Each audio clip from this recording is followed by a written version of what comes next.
marker. It's over here somewhere. There we go. Want to be able to see who's coming in.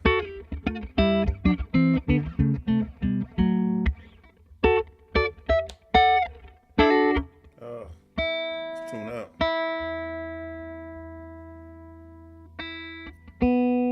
First thing.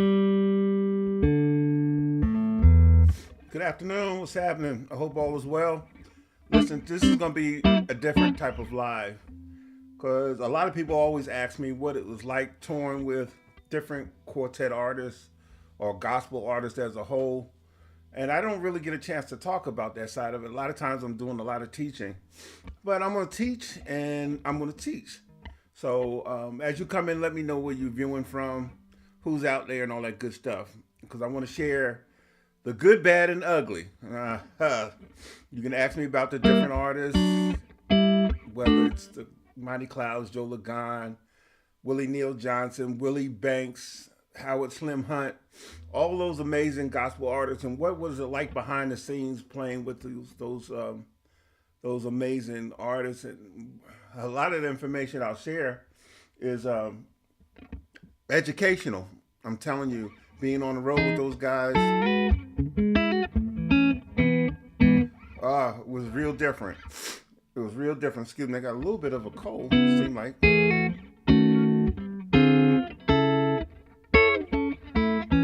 Like learning the introduction and learning the different cues from each artist, because each artist has different cues they would give you to kick off different songs and all that good stuff. And the tongue lashings you would get if you didn't do right. If you didn't do right, they would let you know what's going on. Argentina, good to see you. Thank you so much for viewing. Love having all people from all over the world.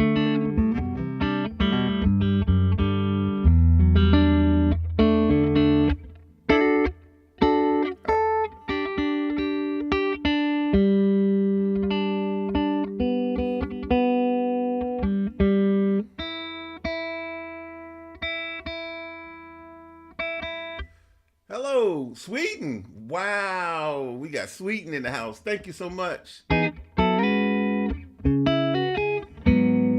I'm here for your questions.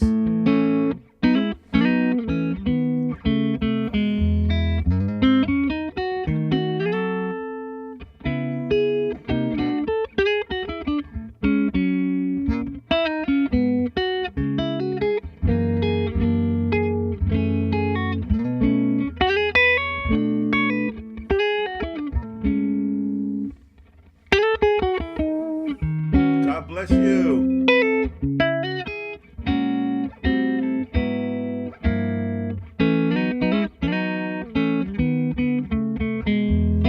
So crazy because all my life, even coming up as a kid, I always wanted to play gospel quartet music. My father was a pastor, but he loved quartet music. So when I was coming up, that's all that was being played in the house was groups like the Brooklyn All Stars.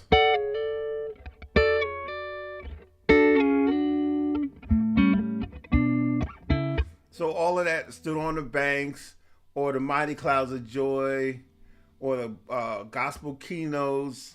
All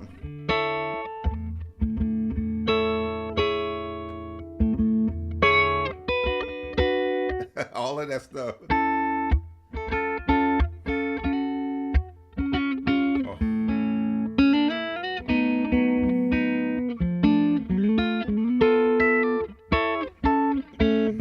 That's really was my introduction to understanding this guitar here. By playing with artists like that, even that song they do, the keynotes do, Rise Again, it's triads.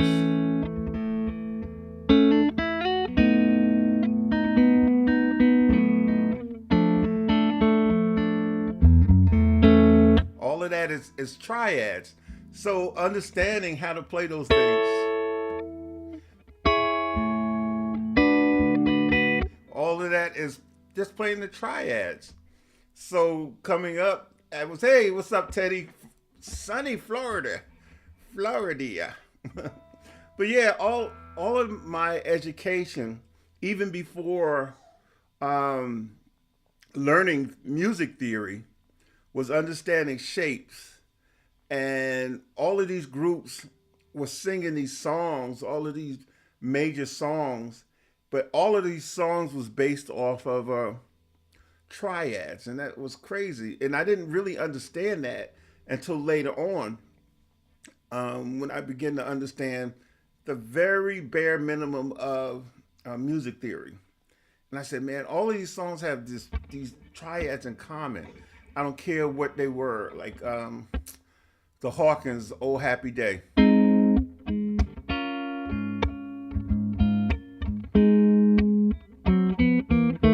All of that.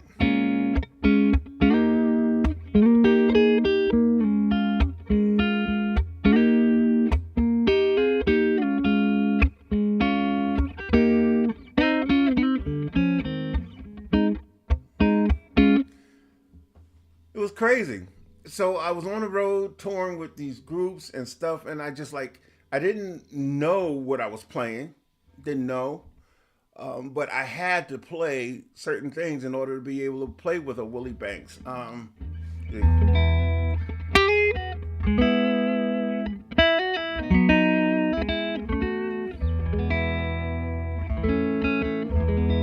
See, playing that introduction. What's up, Pat? Oh, Paul. Good to see you, Paul. I'm sorry I said Pat. Paul. So, even not knowing music theory, I had to know shapes, and I had to know how to maneuver up and down the fretboard to make certain things work. Or Willie Banks would send you home, because if you didn't know how to play,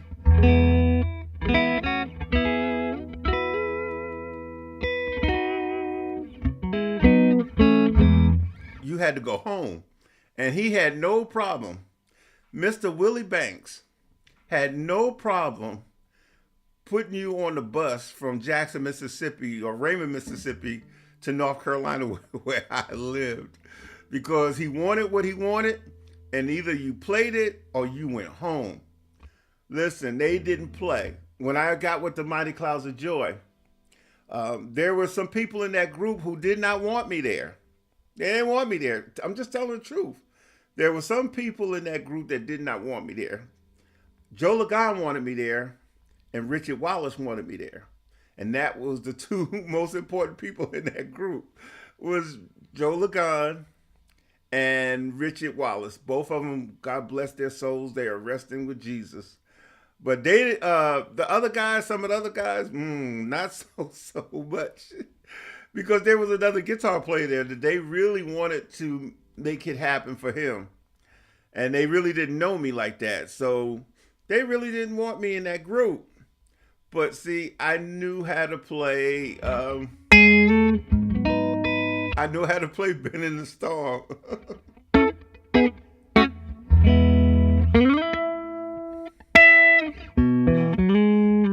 I knew how to play. I knew how to play those chords. So I was good.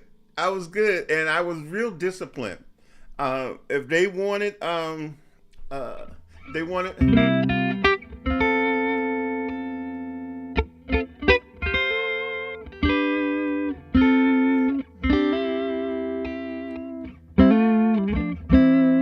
If they wanted that, I had to play that. I had to play that. And I was playing, listen, man, I'm glad you brought that up, Graylin. Playing with the gospel keynotes. I had the pleasure of playing with Val Alexander. A lot of people didn't know how deep Val was, man. Val was such a encyclopedia of chords and rhythms. I learned so much from him. So playing with Val, the thing with Val is Val would stick to his part. So if his part was,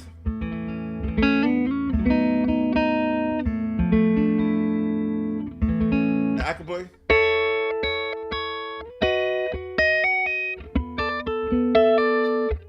So he would play his part.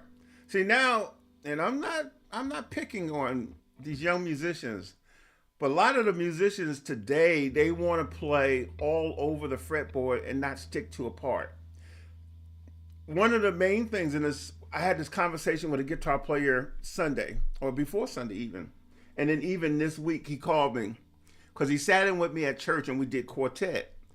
And when he came out, because he normally doesn't play quartet, the biggest thing he said to me was, he says, Kevin, I did not know playing quartet was as hard as it is. And I said, a lot of people don't understand playing gospel music and playing quartet. It's a lot different than what you think you hear. And he said one of the biggest things that I learned was you have to be disciplined. You have to play that part. You have to play it exactly. And then he said the details. We did a song by the Cantons. We did I Recommend Jesus. So I told him, I said, all right. I said, you play, and this goes back to Val too, Graylin. I said, you play the chords. You go ahead and play the chords. I'm going to let you play the intro. So the intro goes like this. And so he said, oh, I got that. So what he did was, he said, I said, no, that's not it. I said, it goes like this. And he said, okay, I got it. And he went, I said, nope, that's not it. He said, I'm playing the same thing you're playing. I said, no, you're not.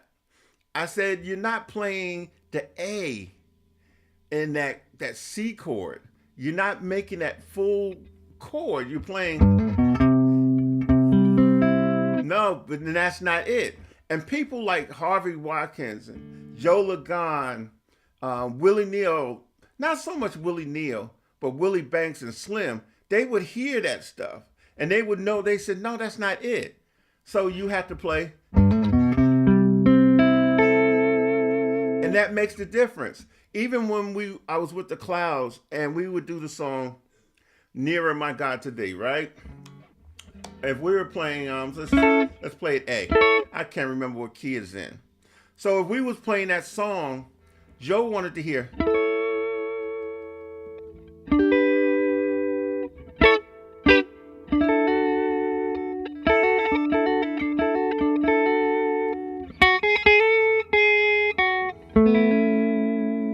He wanted to hear that because that's how he kept his rhythm. Because he didn't have the best timing. And if you've ever followed him and seen some of the dates that we would do, and we would do by tracks, it would be a disaster sometime. He was one of the greatest lead singers that you ever would see and ever would hear. He is a GOAT, but his timing wasn't the best. So if he didn't hear,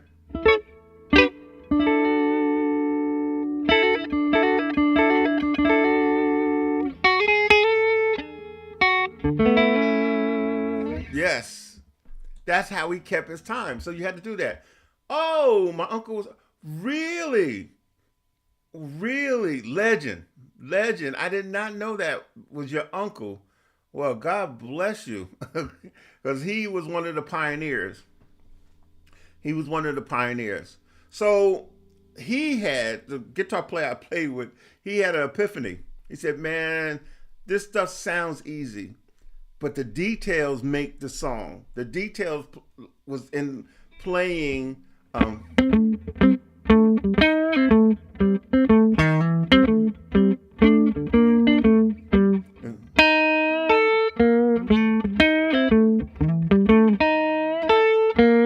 which Dwayne Watkins made history playing that line. Yep.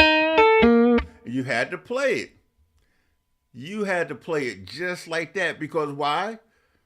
Harvey's a guitar player. Not was, it still is. When I was working with them a few years ago, he would pick up the guitar all the time.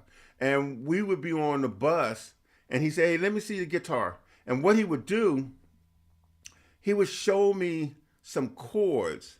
Was he would show me it was something I wasn't playing just right. And so we was on the bus and he said, "Hey, let me see your guitar." And then what he did was he showed me exactly what I should have been playing. Something, I can't remember if it was Searching or what it was, but it was one of those songs and he said, "Listen, this is how it goes." I don't even think it was Searching. It was another song that was on the set that I wasn't really playing just right. And then even like Billy, the keyboard player, we was doing Heavenly Choir, right? And they were saying you playing the right thing, but the tone or the sustain or something is not happening. Yeah. And Billy told me, he says, "Listen, Kevin, just put a little delay on your pedal board, just a little delay." And when I did, that was perfect. So it was those things, and being in groups with people who really may not. Well, Billy knows music, but don't know music, but need to hear certain things to make the music for them, you know. And that's why a lot of times, like when I was playing with Val would be playing, and I just did a lesson with one of my students, and we was talking about the flat 7, the 2-5-1, and playing flat 7. So the Keynotes had the song "Show Me the Way." They would come on with it.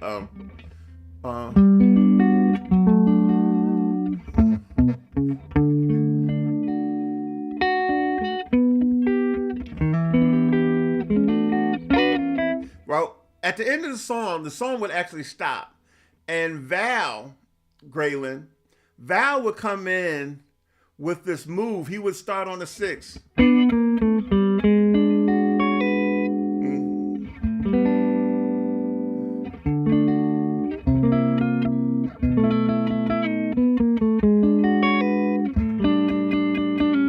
So, and I was teaching him that. I said, what he was playing a dominant chord,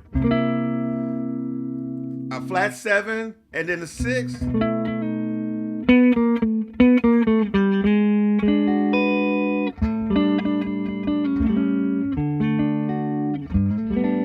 That's what he was doing.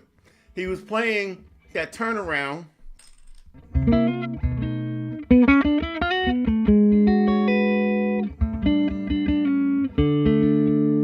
And those are the things that we miss when I hear different guitar players mimicking. Yeah, simple but effective. I'm telling you, we would miss these things when we hear people now playing some of those songs. They miss the little nuances, and I get so excited when I go to a concert and I hear the musicians actually playing the songs correctly. I get excited. People say, "Wow, he didn't do a whole." Yes, he did. What he did was he took his time and understood what was being played. The little things like the intro to "Bend in the Storm." Yeah, all of that stuff means something.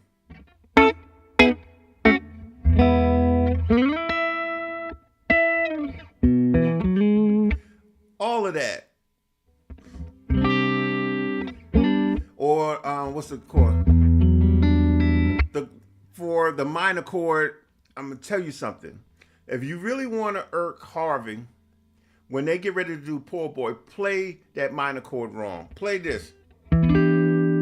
That's not it. That's not it. That's not it. He want that. He wants that. He wants to hear that. Because he know what the chord is. He may not name the chord, but he wants to hear the notes in the chord.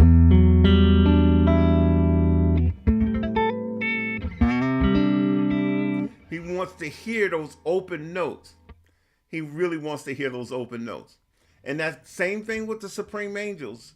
Howard Slim Hunt was a guitar player. I played for the Pilgrim Jubilees, and we was playing Don't Let 'Em Down. And you had to play that intro just right.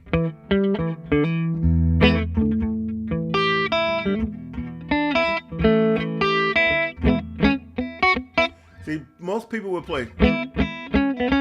That's not it. It's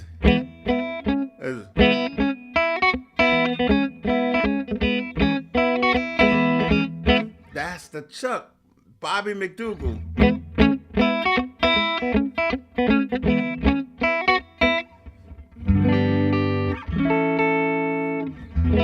All of that stuff. All of that stuff. If you didn't play it right, it would send you home. And all of it was playing triads. If you notice, everything that I was playing was triads. It was triads. Play the record. I'm telling you, Graylin, if he told you to play the record, he was preparing you to play music. Now, even with contemporary artists, I played with the Williams singers and worked with the Williams brothers and all of that stuff. And even playing with those guys, you had to stick to your part. And most of the time, your part is triads. It's the triads. It's understanding the triads.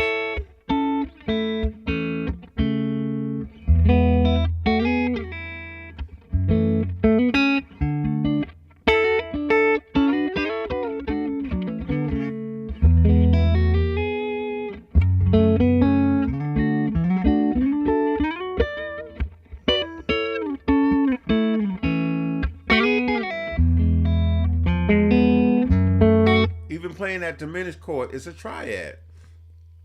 So understanding that will take you even in your services now when you play at church.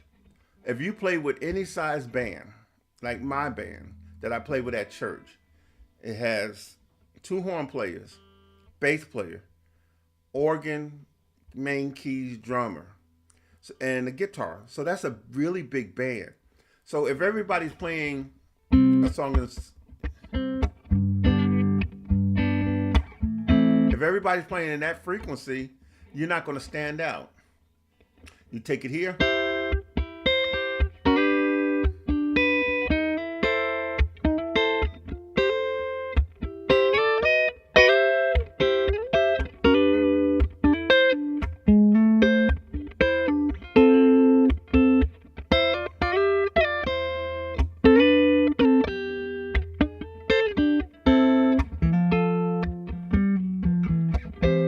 You're able to play outside of what's going on, and your playing is going to stand out even if you're not loud.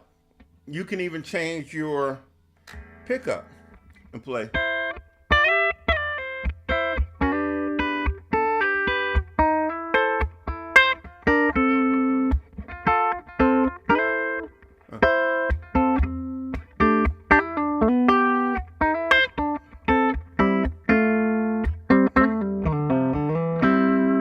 So all of that discipline that I learned playing with all of those groups, getting my feelings hurt pretty bad.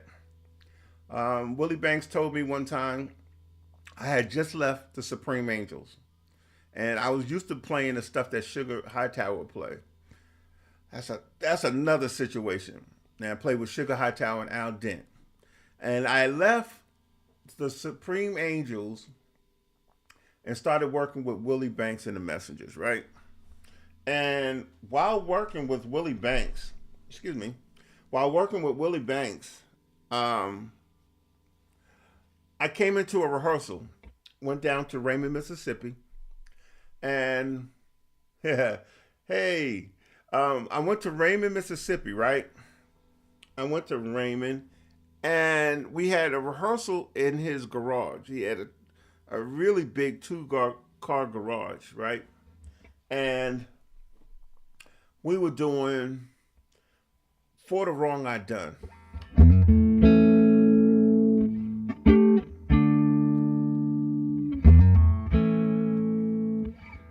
Right? So I started playing.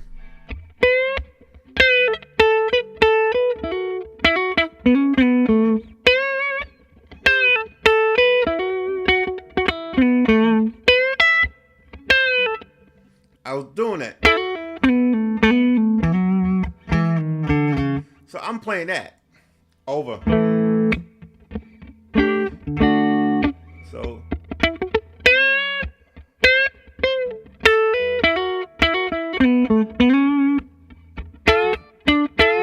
So I'm playing that. He's sitting there, not saying, you can't tell what his expression don't tell you anything. He's just sitting there looking. And I'm thinking I'm killing. I said, oh, I'm killing this. Because there was two guitar players. There's another guitar player. I think Greg Flowers was playing guitar with me. And he was playing.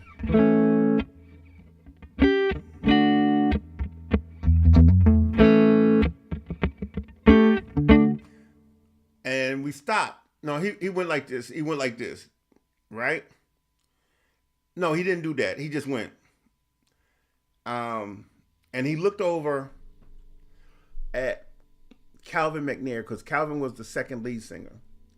And he said, Calvin, he says, I need you to take him. He didn't even call my name. He said, I need you to take him to the bus station.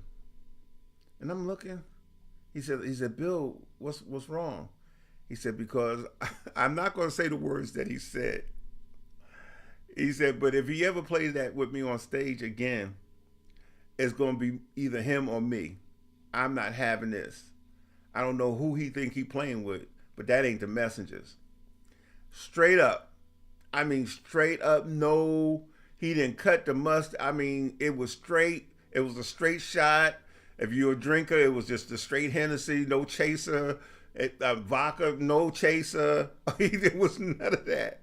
He told me, if you ever play that again with me, it's either you or me.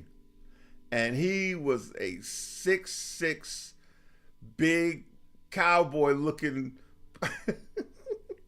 And I'm like, I'm not trying him. No, sir, buddy. So what I had to do, I had to learn how to play the Messengers song. And what I did, I'm going to tell you what I did with a lot of singers. I was a really quiet musician. I really didn't talk to a whole lot of people, reclusive. But what I would do is I would learn the lead singer. I would learn who are their favorite people. What music do they really, really love?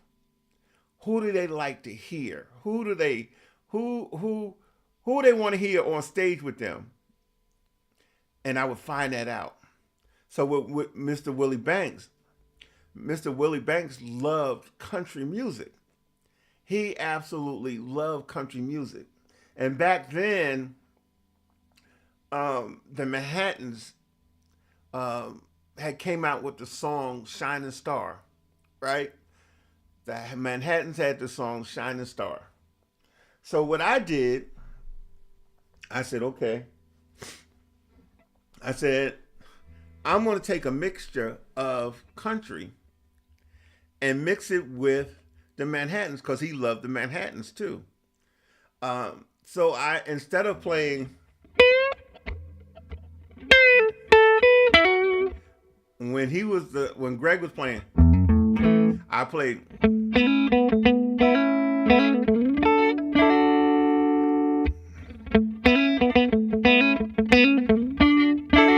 That's what I played. And when I played that, he grinned. And I'm telling you something, it's not easy to make Willie Banks grin. It's not easy to make him grin. So while playing, I came up with,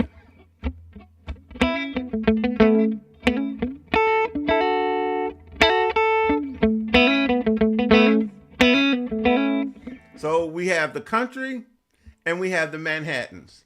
So the country is, see that? You see that? So I'm able to come up with,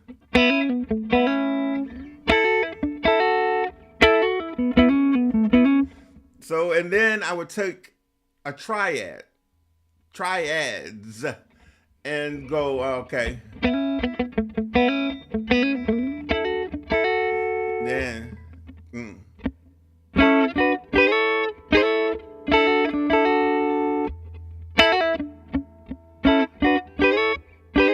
yeah,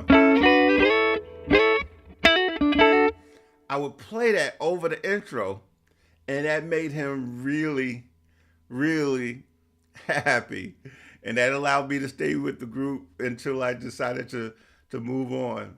But that was one of the experience, and that was an understanding and trying to figure out how to please who I was working for. So if you are a musician and you're working for an artist, one of the things that you can do is study that artist, not only their music, but study them as a person. Find out who they love. Who's their favorite guitar player? Who's their favorite pianist? Who's their favorite singer? And what you do is you study that, take a little piece of that, incorporate it into what you're doing, and I promise you'll make them very, very happy. And guess what? I was just playing triads. Playing triads. How many guitars do you have? And do you have an all around favorite one? That's not a fair question. It's not a very fair question. I have a bunch of guitars. I probably have almost 30 guitars. My all around favorite would be my PRS DGT. And I don't play it as much as I want to. Why? Because if I play that particular guitar, I wouldn't play no other one. This is another one that I love to play. And if you look, I guess this way, if you look over here, there's a Gibson 345 that I love to play. But if I only had to have one, it would be a PRS DGT. Absolutely love it. I hope that answers your question. Any other questions about touring? Touring with gospel artists or with any of those major quartets. You have a question. If you're catching this on a replay, comment, ask the question. I'm going to respond to it. I don't have other people answering my YouTube question. Oh, excuse me, or comments. So if you have a question, hit me up with it. What was it like being on tour with the Mighty Clouds of Joy? What was it like doing the Hall of Fame? What was it like performing in different arenas? What was it like working with the gospel keynotes, Willie Neal Johnson? How was Slim? How was Willie Banks? Willie Neal Johnson. I'm telling you, Willie Neal Johnson was the most open lead singer, and he played guitar too. He was one of the most open lead guitar players or lead singers that I work with, because he was pretty much just make it feel good. Do you get exhausted from traveling side or the traveling side of it, and do you combat with it? What was the best part of touring? Great questions. Great questions. Right now, I don't tour that much. I go out when I get ready. I get a call every now and then. Somebody want me to come out. I'll go out. But for the most part, I love being here with you, teaching and sharing. You know, I got a lot of stuff going on where I'm sharing a lot of these experiences, you know, in my workshop. I got a workshop coming up Saturday for beginner guitar players where I'm going to share all of this kind of information, and it's free. You know, I have a website. You can go to my website, kevinwilsonguitar.com/workshop, and you sign up and you get all of this kind of stuff. Okay. But when I was doing it, one of the most exhausting years that I had was playing with the gospel keynotes. And it's between the gospel keynotes and the Mighty Clouds of Joy. We did, with the keynotes one year, we did 270 days.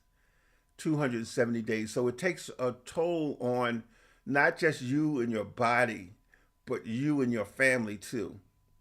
Because your family has to deal with you being gone that long. So that was it took a toll. It really took a toll. And then even with the Mighty Clouds of Joy, the Mighty Clouds didn't have as many dates as that with the keynotes, but their touring was different because we were traveling across the globe. I mean, we traveled everywhere. I went to Germany and Switzerland and Spain and Italy and Brazil, and all of these places, Japan. You name it, I was there. I spent almost 30 days in Europe with the Clouds. So it was pretty taxing being over, overseas, and a lot of times it was during the holidays. So it was pretty tough. And you say what was the best part of touring?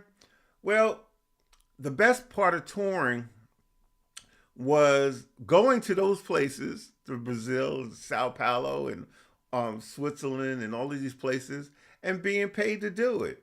So it was almost like I was being invited to come to your country, and I was performing, and I was being paid to do just that. Okay, so that was fun, and I got a chance to see the world. Um, Sometimes my wife, she don't like that part of that about me, because anytime she wants to go somewhere, she wants to go to a city or a state or a country or something. I'm like, okay, yeah, let's go. And what it is not that I'm not excited about going with her. It's just most of the time I've been there before. And so going to these countries or these cities, and visiting different places is not as exciting for me as it is for her, because she have never been. Yes, it's different with me going with her because I'm with my wife, and I'm excited about being somewhere with my wife. But the traveling side of it, I don't even like getting on planes anymore, especially now. Who wants to get on a plane now? Every time you turn around, they something's going wrong with them. So, you know, I'm good hanging out here at the house. Is there going to be hey, what's going on? Is there going to be a musician summit? Yes, there is. Stay tuned for the information. It's going to be different. It's going to be real different. So you need to stay close. Hi, Kevin. What guitar are you playing right now? I'm playing an Anderson, and this is a classic build. I had them to build this for me, all of the configuration, everything, and it's reliced out. It has the roasted neck and all that stuff, and they call it Distress 3. It's a great guitar, really versatile. So that's what I'm playing now. Any more questions? Thank you. You are the best. What are the best albums to listen to learning quartet guitar? There are two. There are two that I can recommend. There are a lot I could recommend, but there are two. The Dixie Hummingbirds is called Nostalgia. So it has a blue cover, look like little birds in the clouds and stuff on it. And I think they recorded it live in 1976. And Mr. Howard Carroll is doing an absolute clinic on guitar. The other one would be the Canton Spirituals live in Harvey, Illinois. And I say that because Spanky Alfred is playing guitar on that. And he's doing an absolute clinic on that one as well. So those are the two ones if you just want to you kind of focus on guitar. And really, when you listen to those songs, understand what's going on in those songs. The details, the details, the details, the details. Did I say the details? The absolute details and what's going on in all of those songs will absolutely blow your mind. Even back in 1976, the stuff that he was doing. And anytime you hear Spanky Alfred playing, it's mind-blowing. What is my opinion on those flashy neo-souls Instagram guitarists? Good question. Very good question. Now, what you need to understand about social media guitar players, and I say this with all due respect, if they weren't flashy, would you listen to them? I'm waiting. If they weren't flashy, would you listen to them? So what you have to understand as these guitar players, and even myself, because I actually test it. I'll do a test. Exactly. They have to get your attention in order to get you to come over. So if they are boring, you're not going to listen. If I come on and I just play just a little something, there won't be many people to watch. what happens is with musicians, especially intermediate and advanced musician, is we're attracted to ear candy. We won't really look at the deeper side of what's going on musically. And that's the stuff that you really need to grasp. That's the stuff that you really need to understand. That, you know? So, and that's why I teach the way I do. And that's why I do these workshops. And all of this stuff that I'm doing is I grab your attention to get you to come in to understand how and why this stuff works. And once you get that, you can play the flashy stuff. And you, even when you hear the flashy stuff, you're able to catch the foundational stuff in it, because you start listening different. When I listen to musicians, I hear flashy stuff, but I hear the foundational stuff that they went through to be able to play the flashy stuff. And I stand on that. As the young people say, I'm 10 toes down on that. Okay. What do I think about Isaiah Sharkey? Isaiah Sharkey is, he is the new Spanky Alfred. I'm telling you, he's a young Spanky Alfred. He is incredible. He is one of the most versatile guitar players I have ever heard. And I mean, he's a young musician with an old spirit, because he could take you from A to Z. And not only can he take you there, he can explain to you exactly what he's doing. He is one of my favorite guitar players. And I have just a few, not a whole lot, but he's one of my favorite. And the thing about Isaiah that people don't understand is he's studied. He is a studied guitarist. He is. He's studied. So the stuff that he's doing is flashy. It gives you a headache. But the guy just got it. He just has it. He just has it. So, okay, what's another question? Anyone else? What was it like working with Joe Ligon? It was amazing. One of the best experiences I've ever had as a touring guitar player was working with Joe Ligon. He was not only legendary. He was deep. He was so deep, and he was hilarious. Are you aware of Justin Gray? I've been knowing about Justin Gray from way back. Another phenomenal guitar player. He was a part of the Summit one year. Mad respect for him. Guy has taste, placement, chord, vocabulary, soulful, beastly. Love him as a guitar player. There's a bunch of guys out there that's doing some great things, but check out the backside of it. How was your faith been impacted by your music journey and vice? Listen, I don't know if you were, you've seen the very beginning of this video, but I'm a preacher's son. And I came out of the church, and my father was a big quartet person. So music was hand in hand, but it became real when I got my relationship with God. When I truly had a relationship with God, it changed everything. Because I stopped looking at music as being all about me, and understanding that music is a ministry, that music heals, that music saves, like David, could play demons out of people. So understanding what this instrument is definitely an extension of my faith. And has it changed? Has not. Has it grown? Yes, absolutely.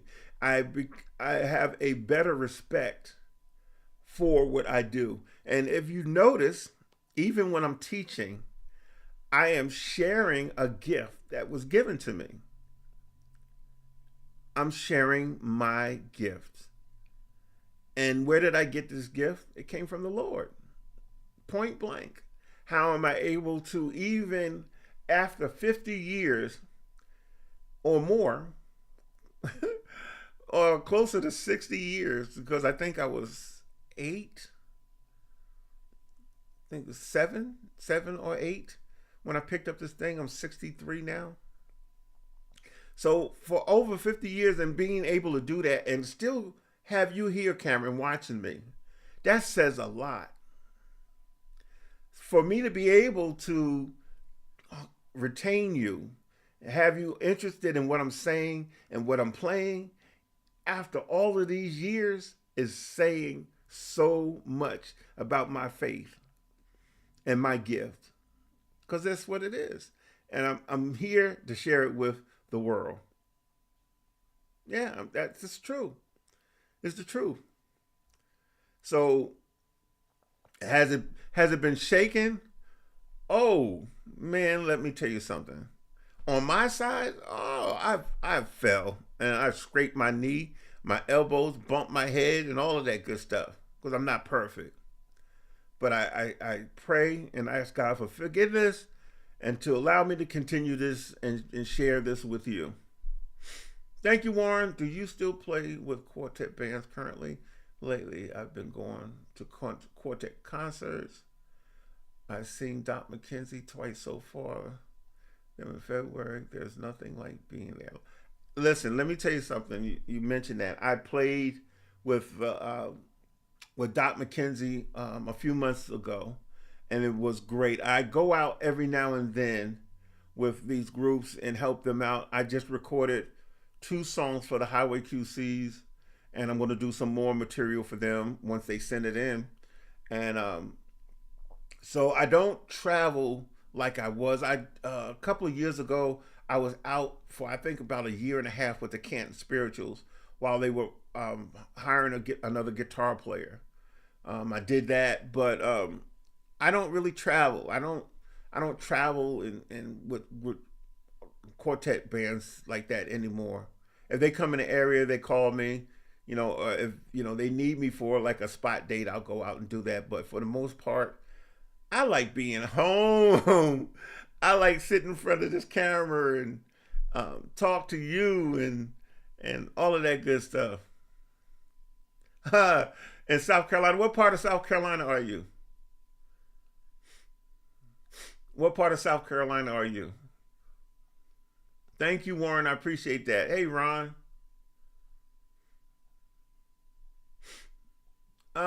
Kevin, could you tell us what are your main influences on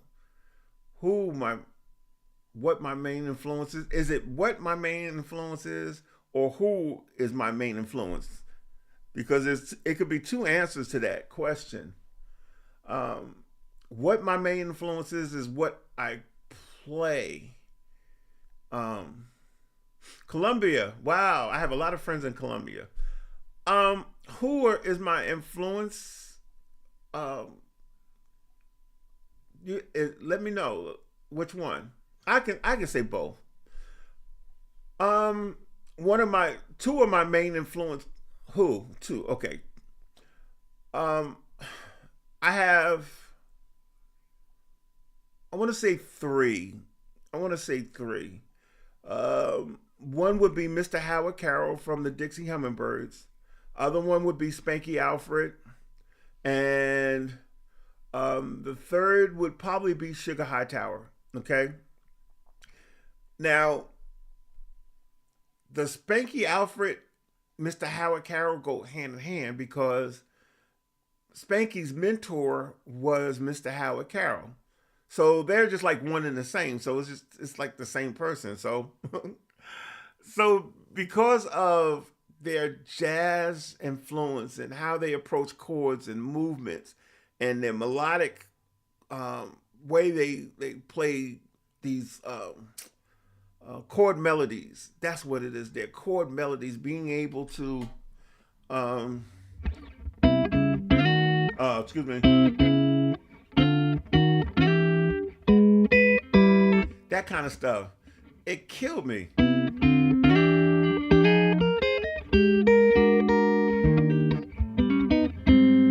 All that. Or Spanky would do stuff like that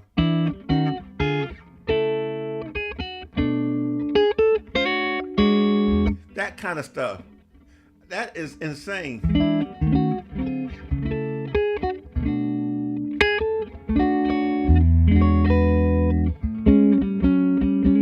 All of that kind of stuff will blow my mind, and Mr. Howard Carroll would do it.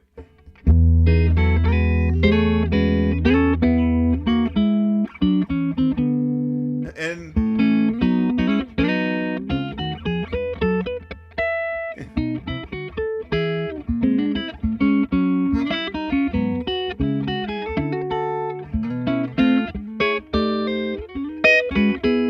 all of that stuff, all of that stuff will blow my mind. Now that's Howard Carroll, Mr. Howard Carroll, and Spanky. Now Sugar Hightower would come in like I was playing that line.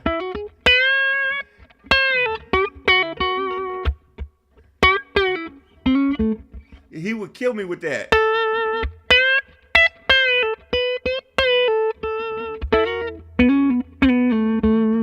He would.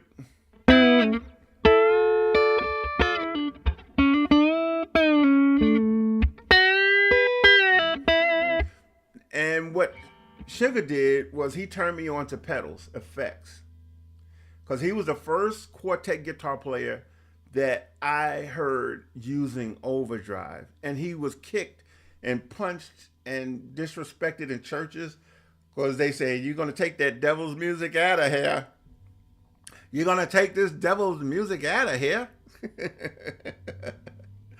Yep. But so, you know what?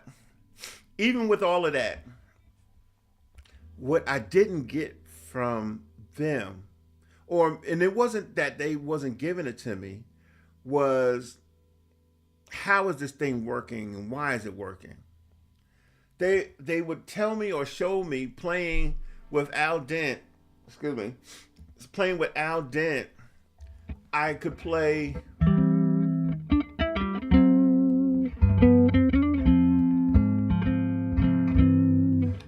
he would show me that, but he never told me the theory behind it.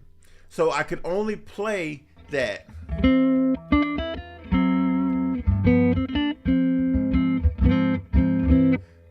But when I learned the theory behind it, I could take that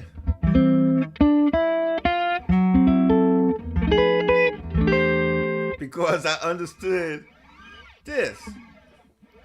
And that's why I always constantly try to teach musicians, yes, it's great to learn the ear candy and be able, and a lot of times I won't teach songs. I say, I'm not teaching you a song, I'll teach you how the song is built and how it works and how to move these chords around. Because if you understand what you're playing, it gives you more options other than so.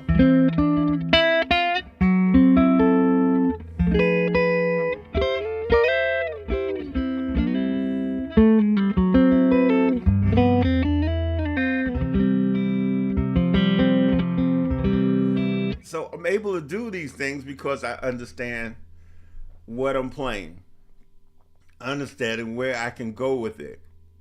That's why I do these workshops, and that's why I'm doing the workshop this Saturday. I got this workshop happening this Saturday, 11 a.m. KevinWilsonGuitar.com/workshop, and you can sign up. It's free. I'm not asking for a dime. I'm not. All I want to do is share with you. That's all I want to do is share with you. So if you're free this Saturday, come hang out with me in the workshop. You're going to learn some information. You're going to grab some information, especially if you're a beginner, an absolute beginner. This workshop is for you. It's absolutely for you. Yeah. come on through. So, because a lot of times I have like an hour, I spend an hour on here almost, 5 minutes from an hour. Um, and I can't give you all of that. And then I have so many people asking questions. So that's why I do these different workshops and boot camps and all of that stuff. I even have a boot camp coming up, here soon. And if you're interested in being a part of the boot camp, you can go to my website, kevinwilsonguitar.com, and sign up for the boot camp. All of these things, plus what I share freely here, I enjoy it. I love it. I'd rather do this, believe it or not, than be on the tours, on the tour buses, and getting on a plane and changing planes and going through airports and sleeping in hotels, when I can be here with my wife and my dog Prince, and we'd be very happy, and I can wake up and get myself together and come in to work, which is right down the hall from our bedroom. So I'd rather do this than do the tour stuff. And you know what's happening? I'm gonna tell you what's happening. I want you to grasp this. I really want you to hear what I'm saying. Lean in. I think I'm gonna pull my mic over. Hang on one second, because I want you to hear this clearly. I've got my mic right here. I do what I do so it will spread, and you can take what I share with you, just like what Spanky shared with me, what Spanky shared with me, what Al shared with me, and different guitar players have shared with me. I do it so you can take it and share it with someone else. I want you to pay it forward to someone else. Okay? Because as you can see, I'm not asking for a penny, not asking for a dime. All I ask is you to grasp it, learn it well, and learn it properly. Practice it, and then share it with someone else. Because there's a young person out there that wants to do what you're doing or what I'm doing and what the people who paved the way have done. So what I'm asking now, each of you, if it's here now on the live, or if you catch this on a replay, understand that this is something that I do where I want you to be able to share it with others. That's why I don't have a problem with people learning from me. And people always say, Kevin, you are sharing so much information. Aren't you going to run out? Not as long as God allowed me to understand, because music is endless. A lot of my students understand. It's like, man, I thought I had everything. No, and then when they think they have it, I give them more. I give them more. And that's what I want you to do. And I want you to get this and understand, share it, and have that person share it as well. And when it's shared correctly and it's learned correctly, it's not watered down. It doesn't change. That's why the best way to learn something is from a foundation. The foundation, because it's not weakened. If you notice, if somebody says something, you pass it down. If it's 25 people, by the time it gets to the last person, it's something different. We don't want that in music. We want it to be understood from the very first person to the very last person. Yep. And that's my spill on that. And guess what? It's time for me to go. I appreciate you guys. I thank and appreciate you being a part of my channel. If you're not, please subscribe, like, and share. Okay? Like and share. Let people know that we're on here and we're doing this thing for real. We're not playing with it. We're not just doing for clicks. Nah, when I say something in a comment or a title and a description, that's exactly what I'm going to share. I could do the bait stuff and say such and such a thing. That's not what we do over here. Kevin Wilson Guitar. Okay? We share the real deal. I appreciate you guys. You guys have a happy Tuesday. Today is Tuesday. Happy Tuesday. I'll be back on Thursday to share some more with you. I appreciate it, and we'll see you next time.